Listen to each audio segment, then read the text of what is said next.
Welcome, heroes, to the Outlaws Outpost, your unofficial guide to the best Overwatch League team. Brought to you by the SurlyNerd podcast and the official Outlaw supporter group, the Lone Star Vanguard. I'm your host, James, and with me today from the Lone Star Vanguard is Joe, aka Noobatron, Howdy. and Jake, aka Tuna. Hey. And today we're joined by a very special guest, Lordenzo Rodriguez, one of the winners of the Outlaws Most Wanted contest and one of their content creators. Lorenzo, welcome to the show. Thank you guys. Thank you guys. I'm super excited to be here. I've been watching your guys' show, to get myself ready and get myself into, I guess, podcast mode. And yeah, like I said, You thank could you not guys be so much prepared for the amount of deep dive that I take into my interviewees' backgrounds to do this. I love it. I probably know you better than you know yourself. I feel like this is like the FBI, like doing those background checks. I try to keep it fresh and interesting for everybody, and just being like, what video games do you like? That's boring. Yeah. Like, why do that? Let's have some fun with it. Yeah, I love it. I love it. So I have a ton of questions that I can't wait to ask you. So let's go ahead and just dive right in. Let's do it. At the end of the last Overwatch League season, a joke prediction was made that Houston would go all the way to the grand finals and win. Now that we're in the new season and Houston has had a really great track record of success, what do you think about the new team has them performing so well? Yeah, I think it's. I think this is a really good question. I think like from top to bottom, I think the reason why the Outlaws are so successful now is literally from everything that the organization in itself is doing. You know, from searching from content creators, from getting new players, from getting a new GM. You know, it's like it's not only just the 6 players that play, right? It takes like a whole crew to run that ship. And you know, me personally, I've been to the office, I've been to the headquarters, and its professionalism is off the charts from from top to bottom. And so one of my philosophies in any type of sport or esport is when you do the stuff off the field correctly, that translates to on the field success as well. And it this comes with the players' sleep schedules. This comes with the health importance that is in the org. And it's not just for the players, it's literally everybody. They've bought into the culture. And that's why going 4-0 in the beginning of the regular season, I think it shows for themselves. So, and culture is such a big part of the Outlaws. I mean, from them really interacting with the fans early on, showing up in Houston, doing signing events. There's so much when you use that word culture that like it is so ingrained into who the Outlaws are as both as personalities and as a team. And so having somebody like you on staff who is a very vibrant personality, I've gotten the opportunity to see some of your videos, and thank you. You bring that same kind of energy to what you do the way that they do on the field. So Yeah, in highlighting that, you mentioned, how it's really kind of making sure that they're targeting the community properly, right? That they're engaging with the fans, and what a better way than bringing on someone who's been rooting for the team, right? That wants to be part of the team, actually become part of the team.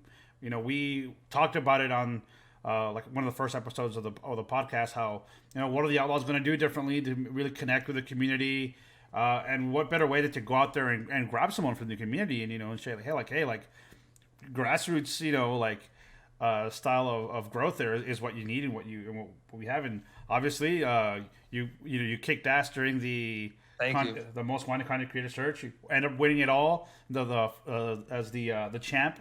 It's so crazy to think about it. But yeah, and and it's crazy to see. You, Elusive, Busted Duck, and Ace. You all have such. You're all unique in your own way, and so when you put all 4 of you guys together, it really encompasses all of the Outlaws Nation, which is huge. Which is awesome. It's great to see. I love that. Yeah, and I think going off of that, definitely when it comes to fan engagement, even before even joining the Outlaws, that's something that I'm always, in each and every one of my streams, I'm always like, how do I retain my current community, and how do I keep getting people, how do I bring them back? And I think that's the Outlaws. They have the same vision, and you build out that core group that you have. Take the LSV, the Lone Star Vanguard, and you build from there, right? And having someone like me, I'm a Texan local. I was born here in Texas. I live in San Antonio, and having somebody. I'm sorry. Whereabouts are you from? originally? I was a military kid, so I lived all over. I lived in Germany and Italy. So I think I moved a total of about 14 or 15 different times. Mm-hmm. But Texas is one of the places that I lived the most and where I was born. So I was born in Wichita Falls, so up north, basically Oklahoma. And then traveled down to Austin and San Antonio, where my dad was in the Air Force for 30 years. So Nice. moving around, definitely been able to see all parts of Texas. And like I was saying, like having someone boots on the ground, I think is something that's super, super important for any Overwatch League franchise. And for being America's team, like the Outlaws were these past 2-3 seasons, definitely putting where the money where their mouth is. This is how you do it: is building that, building that grassroots, making people individually feel like they're welcomed in the Outlaws Nation. And that's something I try to do in my own stream. And I think it's super, super important when it comes to, especially how young esports is, even though it's been around for for the last 20 years. On the grand scheme of things, 20 years, 30 years is not a lot at all. So like I was saying, like Outlaws, I think they're bringing in that firepower when it comes to that guerrilla marketing, and really just putting everything green and black, green and green and white right in your face, and really having our community being a part of that driving force is like, I think is like what sets us from other, from the other 19 other Overwatch League franchises. Well, in sure. my opinion, I mean, honestly, the team has never felt inaccessible. At least, in prior years, I'm still getting to know the new team, but they were never inaccessible as entities. They weren't like, oh, this is like, this famous, baseball player, and you can maybe get him to sign something if you show up at the right time and pay a certain amount of money. They want to come out. They want to interact with the fans. They want to be around the people that cheer them on. And I think that's one of the things that makes the Outlaws fan base so passionate, is because it is not just a give one way, right? There's a give receive on both ends, and that kind of energy builds between the fans in the community and the players, and it just kind of begins to steamroll. And we're kind of seeing some of that right now. These players that we have in the current season, a lot of them had something to prove. They were coming into a team that has a very, very rabid fan base that is hungry for them to succeed, and they came in and had something to prove, and they've been proving it. Right. No, I spot on. I think, and this is not just what the Outlaws are showing on social media, right? Because you can tweet out, we're all for the fans, all for this and that, but I've been there personally, and as a fan perspective, and then also within the organization, and even behind closed doors, they're always like, okay, what's the number one thing? Fans, and how are we going to bring them in together, and how are we going to make them feel like they're part of the team? And going off of what you're saying, I think authenticity is something that they try to push extremely hard. And I think you guys have been fans for a while. I think you guys can easily sniff out when there's a genuine tweet or a player versus a player that doesn't want to be there or doesn't want to interact with you. I think everybody can see, and this goes to the content as well, right? I think whether it's my content, Elusive's content, Ace's content, or even of the players, I think you guys can see, like, we genuinely want to be there for the fans, and we genuinely want to, build that community. I think it's just something that's super, super important. Something, I try to build on my own community. And what I love that I can share this with the Outlaws is that diversity. I can find all sorts of colors, all sorts of sexualities, all sorts of genders. Whenever I went to PAX just before COVID hit. And I bought a ticket specifically just to play with the Outlaws on stage and just to do the meet and greet panel. And like I said, it just felt like a unique experience. This is just from a player's perspective. And I have a picture on my Twitter of me tweeting, like, I want to play here one day. And then to actually, 1 year later, to finally make it, on an Overwatch League franchise is like a dream come true. So, yeah. Awesome. So from being a part of the MSU Denver men's soccer team to being the creative director of US Youth Soccer Europe, it cannot be denied that your love of the sport of soccer rivals your love of the Overwatch League. For sure. Noob is also a big soccer fan, so I wanted to task you with this question, and that is, what is it about Overwatch that seems to draw so many soccer fans into the game? No, that's a good question. I think it's just the teamwork, man. Like, I played soccer competitively. I played at the semi-professional level in Germany. And, playing for 20 plus years in a sport, and then, having it end the reason why I got into esports, 6-7 years ago was because I tore my ACL, broke my ankle, finger, you name it, I've broken it or sprained it or something. And being in the sidelines is like when I didn't have my teammates with me, I could turn to esports. And Overwatch is like the perfect game where the city-based teams is just like in soccer, right? You have you have your Barcelona, you have your Liverpool, you have your Manchester United, you have your Los Angeles, right? And I think sports fans can really, traditional sports fans can really resonate with that. And being in such a big state, in such a diverse state, in such a great state like Texas, and being in Houston of all cities, I think it's literally the perfect opportunity to seize that traditional sports demographic. And when people really resonate with this color, like whatever it is, like, or just colors in general. Mm-hmm. And you can root for your team solo mids or your team liquids. You don't really get that authentic home city, like, and this is a hot take within this esports community, right? It's a split decision. Some people really hate city-based franchises, some people really love it. I'm on the side of, I wish a majority of esports did the city-based. I think it really was very beneficial to the Overwatch League. Right. I mean, when 100%. we first got together, before we were even called the Lone Star Vanguard, it was a post online saying, hey, the Houston Outlaws are going to be playing. And I said, you know what? This is going to be the beginning of the Overwatch League, and I'm from Houston. So I already have an alliance at this point. Yeah. I'm going to jump in, and that's what I'm going to do.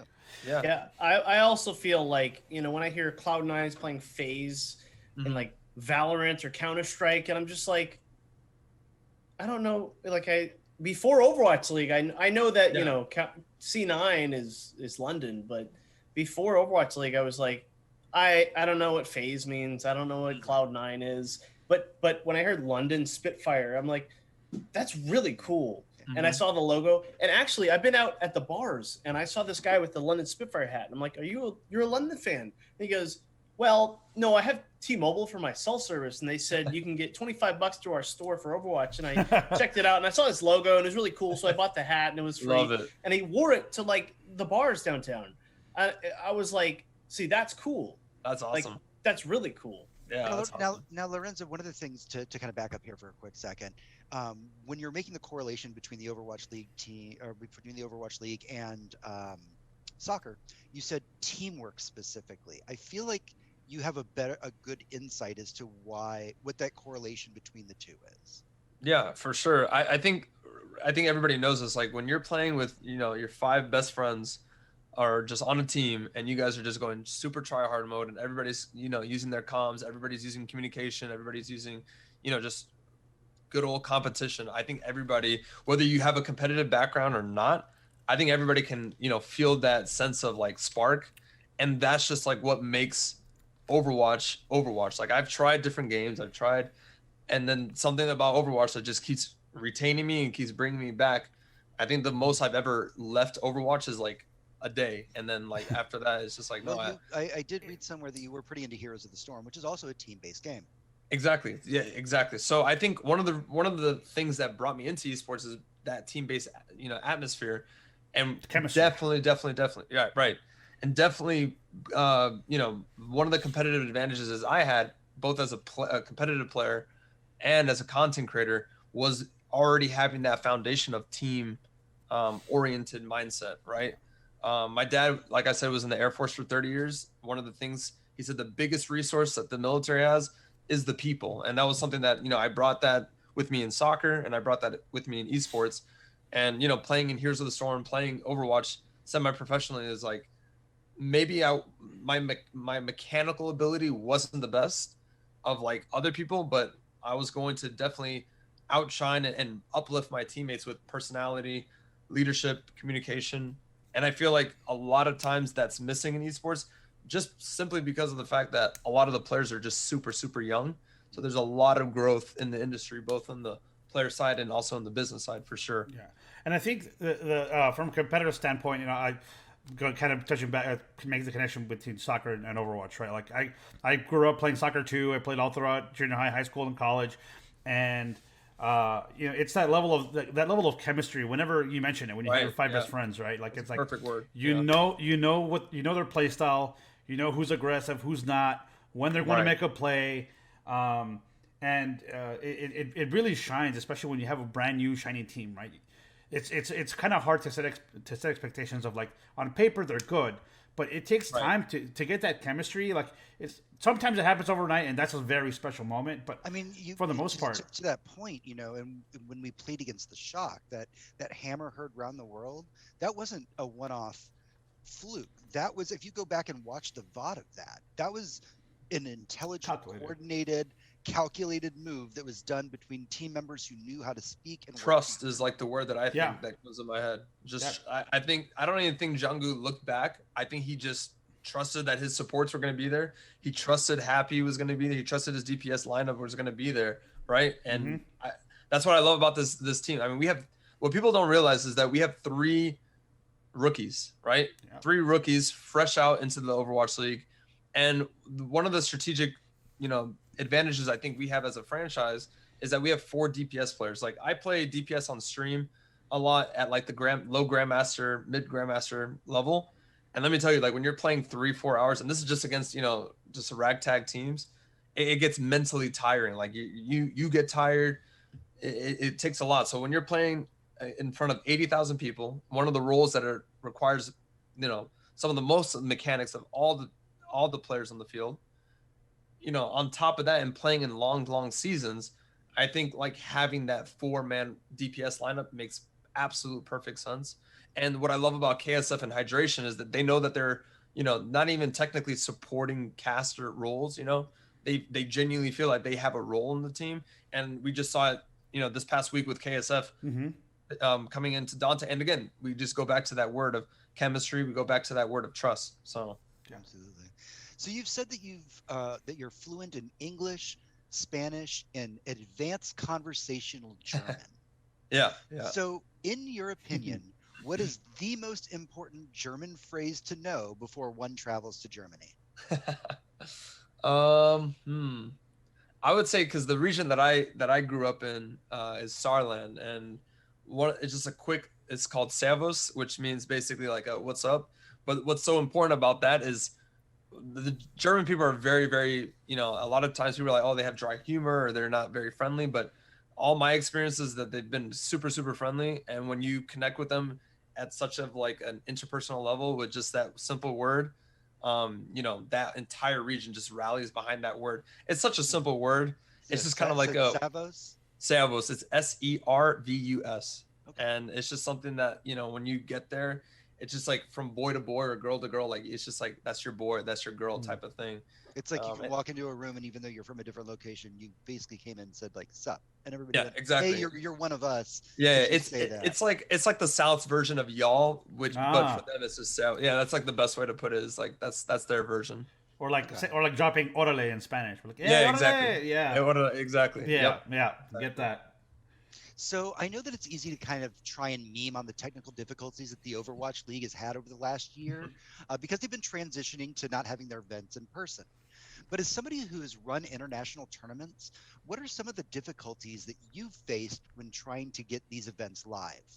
Yeah, that's really good question. I think like what people don't understand is when, the general population, and no fault to their own, I think I wish the Overwatch League or different franchises were more transparent on the behind the scenes aspect, right? To start, you have to find ways it all comes back to how do you fund this event, right? And if you don't have X, Y, and Z, if you don't have the right budget, if you don't have the right resources to really facilitate, or even just genuinely the right management to make the right decisions, it's just like, it feels like it's like the domino effect, right? And the domino effect can either go left where you go, everything, feels good, or it can fall the other way. And then one little thing is just an utter disaster. And it snowballs, right? It snowballs. Yeah, exactly. Snowballing. And it's just like the way that people should realize is that there's so many things that are going behind the scenes, especially just production alone.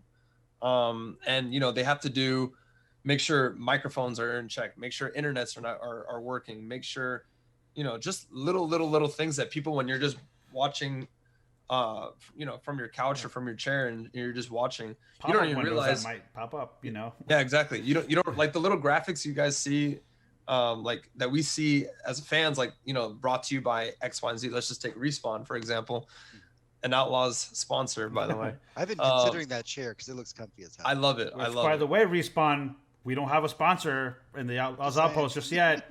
You guys should hit them up. This You could guys should be hit 'em you. up. But yeah, like I was saying, there's just a lot of like meticulous work that people don't really realize unless you're actually boots on the ground yourself. And that was something that a lot of my startups that I've done, whether as a manager, GM, etc., like there's just so much that goes behind the scenes. Like I remember I took my team, Seven Kings, and I took them from, we lived all over the United States, and a couple lived in Canada because I took a main team and then an academy team.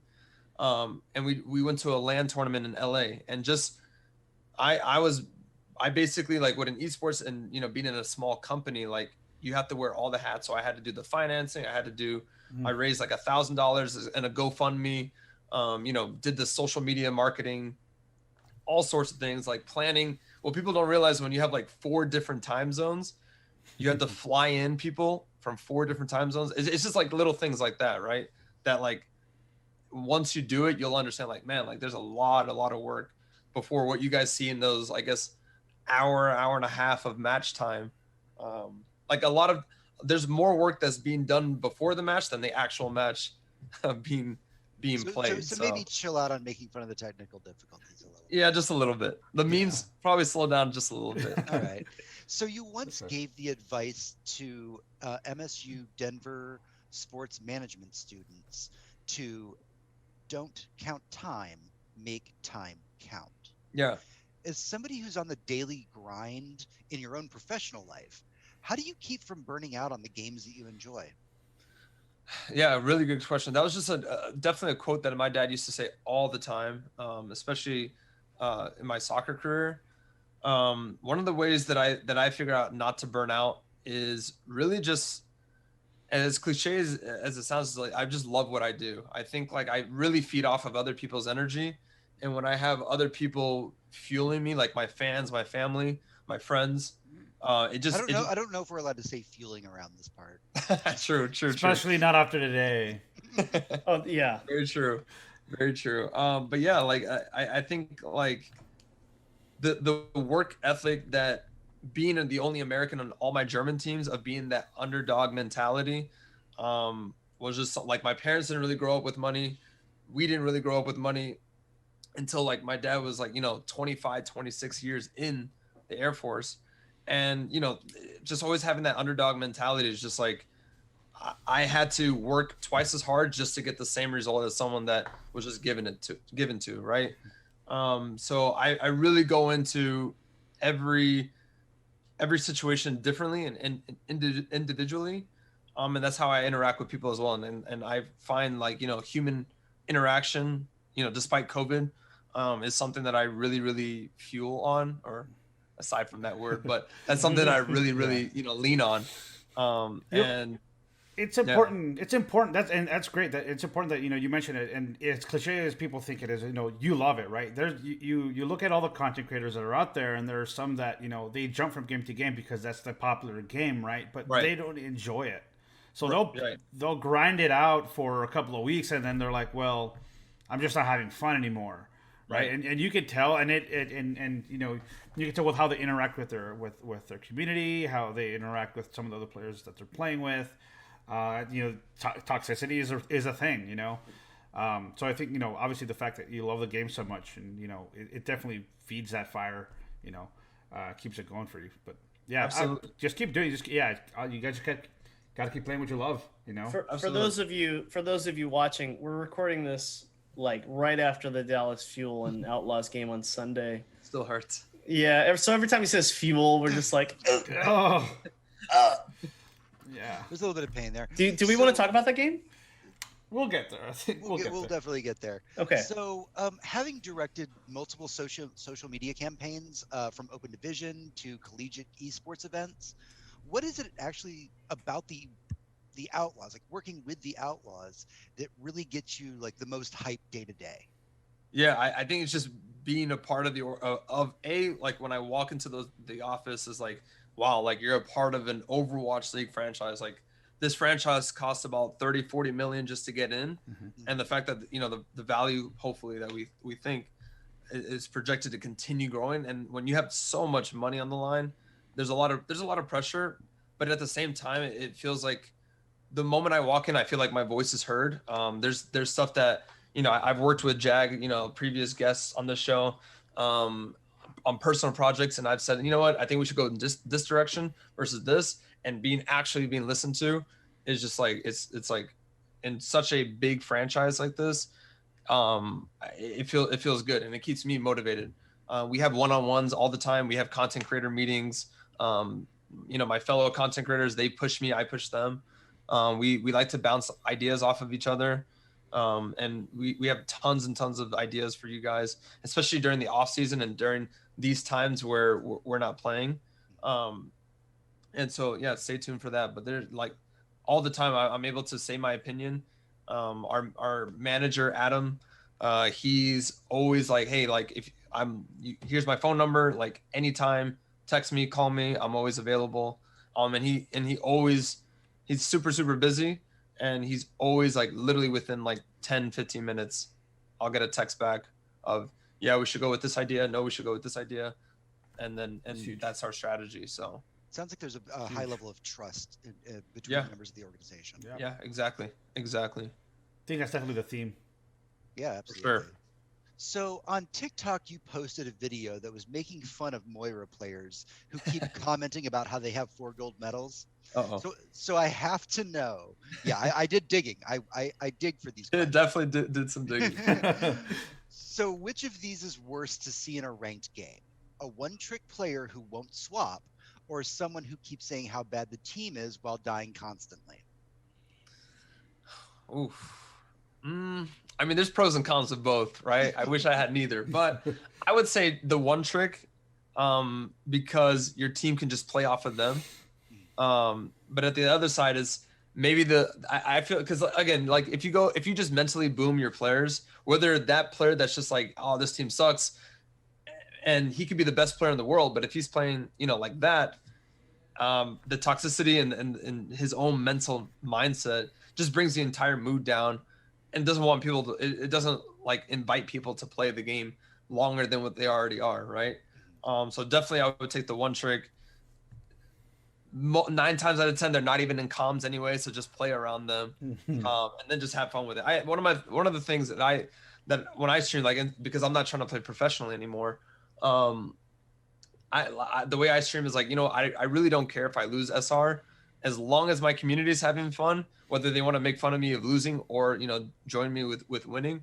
That's all I really care about. Like the moment I disassociated myself from that little SR number, like the game just becomes so much more fun. Much more fun. Can I just say that as someone who watches your streams, I absolutely love the Drake sound bit. You go like a diva bomb and you cross your arms, and whether it hits or it doesn't, it's still it's still lit. So I'm glad I appreciate for some reason people love it, and it's great. Yeah, and like I said, like I feed off of that energy, and it just gets the ideas just churning more and more and more. Like maybe even doing a montage of just that sound bit of baby. Yeah.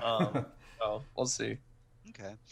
So before we get to our final question, we do have our favorite pop quiz, Would You Rather? So for this segment, I'm going to go ahead and turn it over to Joe. All right. Okay, great. First time playing Would You Rather. But of course, as our guest, Lordenzo, you get to pick whether you would like to go first, second, third, or last. And it's pretty simple. I simply ask a question. Would you rather choose option A or option B? And why? All right. Let's do it. Let's go first. You want to? Alrighty. Okay. See, our guests are so bold. They're like, yes, I will always go first, and I appreciate that. Yeah, absolutely. Awesome. Okay. First one. Our first question was submitted by one of our listeners, Whiskey Wolf. He was MVP of our community night. Awesome. The other night, he was the best Ryan, and he beat out Noobatron. He was not. He beat out Noobatron. Ryan v. Back Ryan. to the questions. Memeing. Okay, sir. You memed on Rialto, not Kings All right. Row. Would you rather have tiny hands for the rest of your life or tiny feet? And these are like baby hands. or baby feet? And baby feet. Oh, Which man. one would you rather have? I would definitely. That's tough. Okay, I would say tiny feet. Even though being a past soccer player, I feel like hands are functionally just more important than feet. Yeah, just yeah. just in every aspect. So yeah, I'm gonna have to go with tiny feet for Tiny sure. feet. Okay, yeah, that's a good answer. Bindi? I got to go with feet. Feet, hands down, seems like it would be less of an inconvenience. So Yeah. Tuna? Yeah, I would go with tiny feet, and I'd get like a little rocker to walk around. Yeah, because Smart. okay, so all of y'all Because said I can feet. game with the fingers, but I That's can't. true. But I can't game without the little fingers. You know. Right. I would just imagine that having tiny feet would be tough to walk with. But the rocker, I already got a game plan. Yeah, there's solutions. Ooh, We wait. have the technology. Let me say one thing. Okay, so I've always I've always been like, I love gaming, but you require two hands to game. So if I ever had an accident, I lost a hand or something, because that could happen. Like my game, if I ever lose a hand, is going to be Pokemon. It only requires one hand. Like that's like my retirement plan for gaming. Like super serious. Like not even joking. Like that is my super serious. If I ever lose a hand, Pokemon will be my go-to game. Okay, alrighty, good to know. I thought about it. I appreciate it. I gotta go with tiny feet too. You know, I'm gonna say both. Hey, there's scooters out there. There's wheelchairs. We'll be fine. Yeah. I want that. I want like that Professor X hover chair from like the X-Men, like true. 90s cartoon. Like Yeah, that yeah. Oh yeah. Okay, alrighty. And our last would you rather would be, and since you're a soccer player, you can fully understand what this is and or how it may feel. For the listeners out there, casual listeners that don't really watch soccer, a nutmeg is where someone kicks a soccer ball between your feet, right? But it's typically whenever you're defending someone, or it's an embarrassing feeling. It's a oh man, he can't believe he got me kind of a feeling. So, would you rather be nutmegged in front of a large crowd, or get battle mercied by Crimzo on stage? Oof. They've and you're like McCree or something, and you're on DPS, and that's a tough one. I would probably say, just because I've played more years in soccer than Overwatch, because I have like 15 more years in soccer, I would say it'd be more embarrassing to get nutmegged in soccer. That was something that I kept my pride. I was like, I'm never gonna get megged. That was just one thing that you're not gonna meg me. Yeah. And so yeah, I would say that's definitely more. I would rather get battle mercy by Crimzo. It would be an honor. The Outlaws Nation. Yeah, I kind of agree. Yeah. Yeah, like he's so good, by the way. Just Like, you see, you can, because he's an Overwatch League player. It's okay, right? So it's like it's expected at that point. Yeah, no, I can honestly say there's I play left back all my life, and the second that I get nutmegged, okay, I'm fouling someone. I'm fouling someone. That's not happening to me. So, Okay, all right, good to know. So as somebody who's an avid Lucio player, you're known for bringing a level of hype and excitement to your streams that honestly rivals the energy of the Brazilian DJ. What would be some of your tips for players who want to get into streaming to keep that kind of positive attitude, even in the face of losing matches live on air? Oh, please. Yeah. I love this question, because like I always get asked on stream, like, how do I get started and how do I grow the stream? And I myself, I'm still growing, and I still want to continue being at the best as I could possibly be. Some things that I would say to keep it vibrant is, like I said earlier in the podcast, of don't worry about that number, that SR number. It really, at the end of it, if you're not trying to play professionally, just have fun with it. Like whether you're in bronze, gold, or diamond, or grandmaster, like just have fun with it. Another thing is just, every person that comes into your stream, make them feel welcome. You know, just like a quick 30 seconds can make someone's day. If I miss something in chat, I always just go back and scroll up and see who I miss. And I have like this little air horn and on my stream, and it always just like, it sets just like a big spotlight on somebody. You know, sometimes people get a little shy, but it breaks their shell a little bit. And just love what you do. Like, just don't worry about that viewer count. Don't worry about the game you play. Just like have fun with it. I think that's the biggest thing that I've always tried to really push, especially the older I get. I'm always like, okay, how do I have fun with, X, Y, and Z? And, I really try to just bring that into my stream. So, but I appreciate the Lucio comparison. It's definitely there. We know that you have to go. It's running late on time, so we need to go ahead and let you go. We're going to do a little bonus segment right after we wrap up, just to kind of talk about the events of the day. But we do have to close out here just for you, Lorenzo. That's everything that we have for this week's episode of the Outlaws Outpost. Panel, it's plug time. Where can we find you online? Lorenzo, let's start with you. Yeah, thank you guys so much for having me. I actually really had a blast. Just the more I get to interact with people that I see on Twitter or on Discord, it's like I would love to put a name to the face every single time I see a new person in the Outlaws Nation. But yeah, thank you guys so much for having me. You guys can find me on Twitter, Instagram, and TikTok at Lordenzo96. And then you can follow me on my stream. I stream every Monday, Wednesday, Friday. I'm trying to add more days. I'm in grad school right now, so I'm trying to plug that in. So every Monday, Wednesday, Friday at twitch.tv/Lordenzo at 7 p.m. Central. And yeah, anyone in the Outlaws Nation, or if you're in the Burn Blue Army, we can convert you if you just come to a stream, and it's easy. But yeah, thank you guys so much. Hard pitch today. I have one question, Lordenzo. Yeah. So we all got these earbuds, and I might be a boomer moment, but how do you hear us without these? I have it playing from my monitor. Normally, if I have these on, with Zoom, for some reason, it just doesn't pick up. You look good. You sound good. I'm jealous. Thank you. We are all absolutely jealous of you. Thank you so much for coming on to our show. Thank you, guys. You crushed it, man. Thank you so much. If you want to send us your love for the Outlaws to read on air, send it over to thesurlynerd@gmail.com. Don't forget to check out our main show, The Surly Nerd. It's a weekly nerd news roundup. It's available on any podcast provider and Spotify. You can also find the Lone Star Vanguard at lsv.gg. Until next week, heroes, good night and good game, and stick around for just a couple minutes afterwards so we can talk about what happened this week in Overwatch. Being a gamer isn't about winning or losing. It's about the experiences, the accomplishments, and the moments you'll never forget. The Lone Star Vanguard is the premier gaming community of Texas and home of the official Houston Outlaws supporters group since 2018. Whether you're an esports fan that just wants to stay up to date on local and virtual watch parties, or you're looking for a safe and friendly gaming community, the LSV is the place for you. join up now at lsv.gg and let's game together. All right, and we're back, and we're going to spend a couple minutes just kind of discussing what transpired over the course of the weekend. Of course, it was the May Melee qualifiers, and we ended up going against Dallas. So Dallas went 6-0 today. Yeah.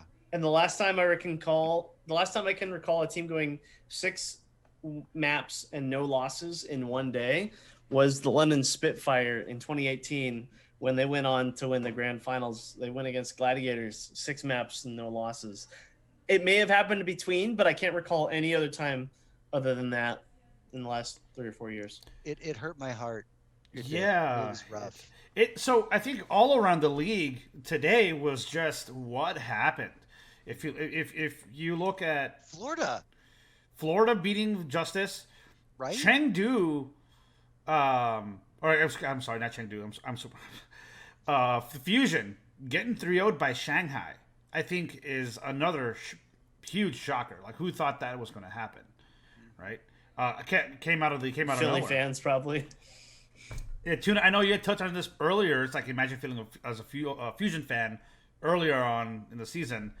I mean, they're always good until clutch time. I'm sorry out there, Fusion fan. You guys are great. It's just we feel for you. Obviously, today we were feeling unbeatable, and then we just got absolutely smacked by Dallas. A team we beat.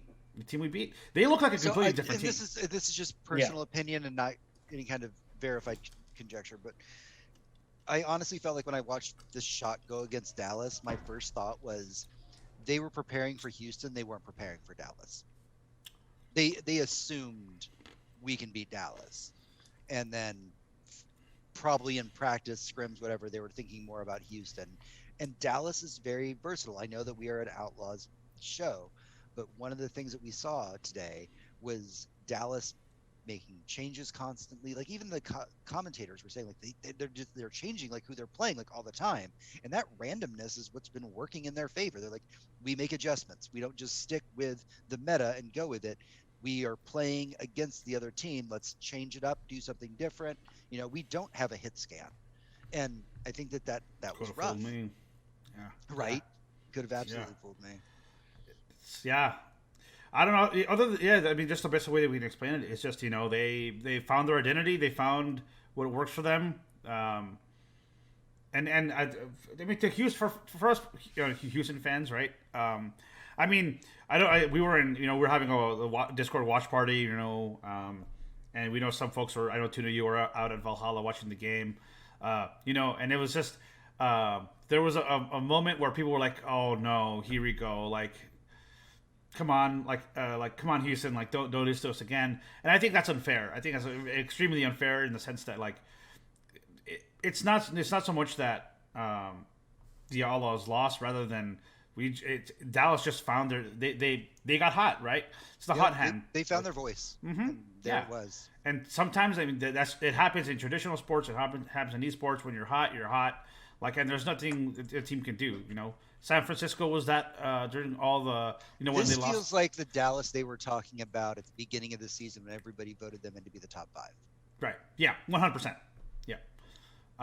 And so yeah, I mean, and you know, so we'll see how they are when the meta shifts. You know, coming with the patch in the June joust. We'll see how that changes things.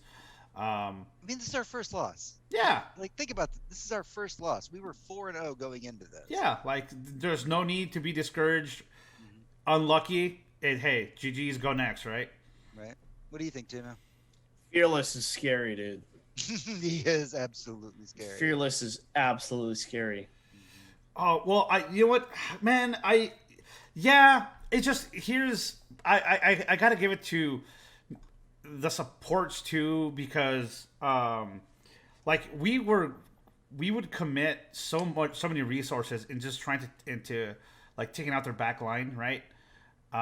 They just did it better, honestly. And I'm thinking back on particularly one play in Volskaya. You had Crimzo and Jake out on the back, right, the back pillars, and Jake is basically playing bodyguard on Crimzo, right? Everyone thinks it's like, oh, they're gonna nano Fearless, right? So just worry about Fearless. And so whenever Jake peels back to help Crimzo, they're like, why isn't he stunning Fearless, right? Well, if you go back and you watch that play, you have both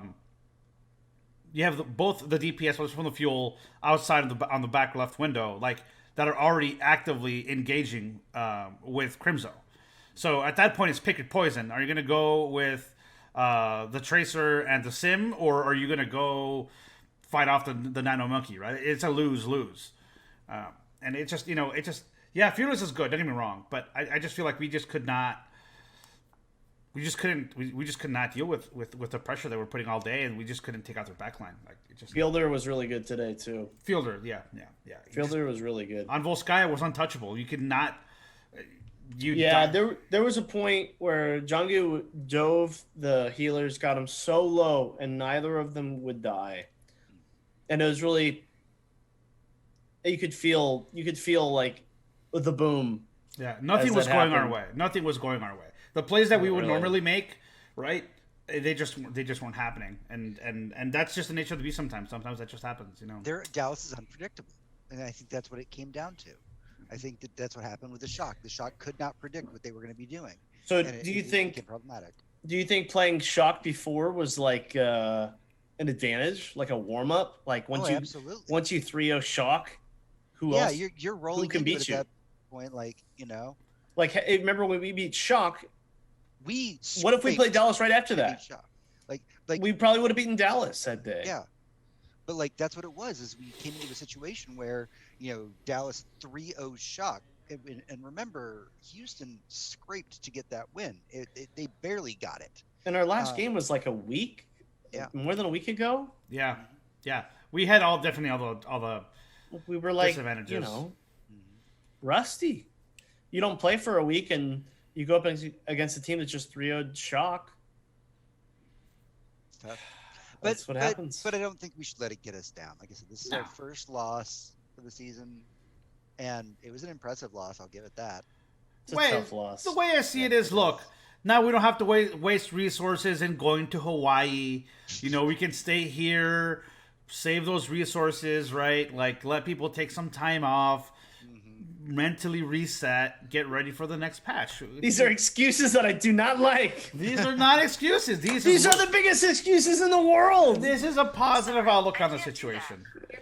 Even Siri's trying to chime in, calling you on your BS. It's all right. We will rally. We will get it together, Yep. and we'll just keep going on with the Outlaws Nation. Look, All right, you're trying to be an optimist, but I mean, today was a problem. Dallas is fired up. Mhm. They're going to be a problem for us in the future. This is going to be a problem. They're out for blood. Yeah, we'll be okay. Yeah, we'll Feel get like there. we'll be okay. All right, we need to go and wrap this whole thing up. Joe, Tuna, thank you for coming on as always. We had a blast. It was great having Lordenzo on. Until next time, hey, heroes, good night and good game. Bye, everybody.